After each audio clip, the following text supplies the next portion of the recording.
what happens if we don't sign Yan Diomande? I feel like, unfortunately, this is a question we have to ask ourselves because Liverpool already had 100 million euro bid rejected for Yan Diomande by RB Leipzig, and it looks like they want around about 130, 140, and it's getting ridiculous, guys.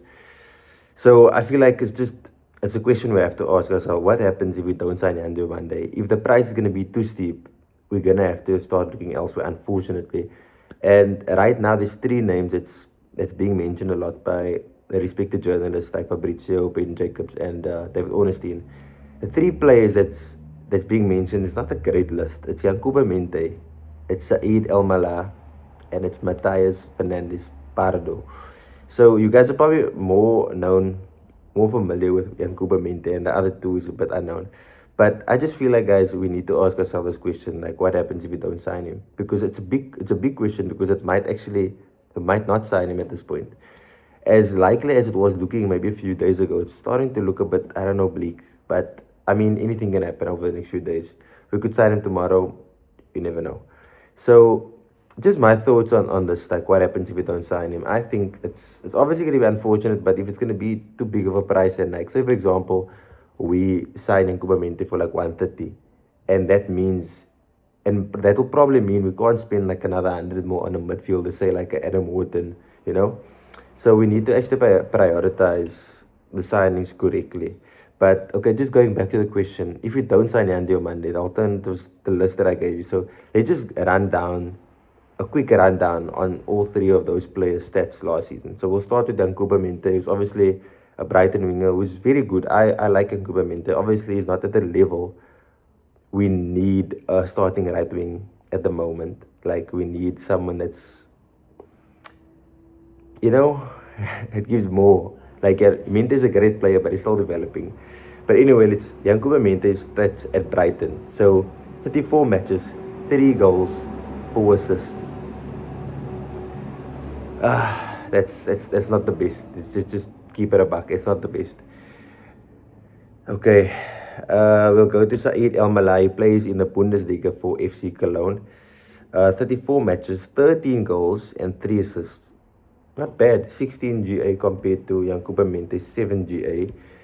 I mean, yeah, I don't know much about Saeed El Malai. I just know he's a good finisher, apparently. And he's only 19 years old. So, yeah, it's like still a bit of development. But I feel like he's a left wing. Like, he's a right-footed player. Yeah, I don't know. But this is, I mean, 16 GA is not too bad, I guess.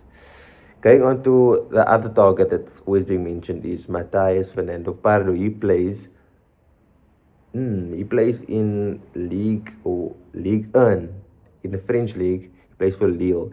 And his stats is 29 games, 8 goals, 5 assists. I guess not too bad. It's 13 goal contributions. Saeed had 16. And Yankuba Mente had 7. Yeah, I just looking at the list, it doesn't sound amazing, if you know what I mean. Like, it's not like the Olises, like the Kvaratskhelia, the Dembeles. I wish we could sign one of those players, and I don't see. Okay, I guess like those players probably settle now in their clubs, and yeah. But just, yeah, this is what might happen if we don't sign Yan Diomande. We would maybe sign one of those players. And at the moment, those players, guys, it's being constantly mentioned by those journalists. So it's obviously something that's, it has some substance in. So, yeah. Let me know in the comments, guys, what do you guys think about the list that's the alternatives for Diomande?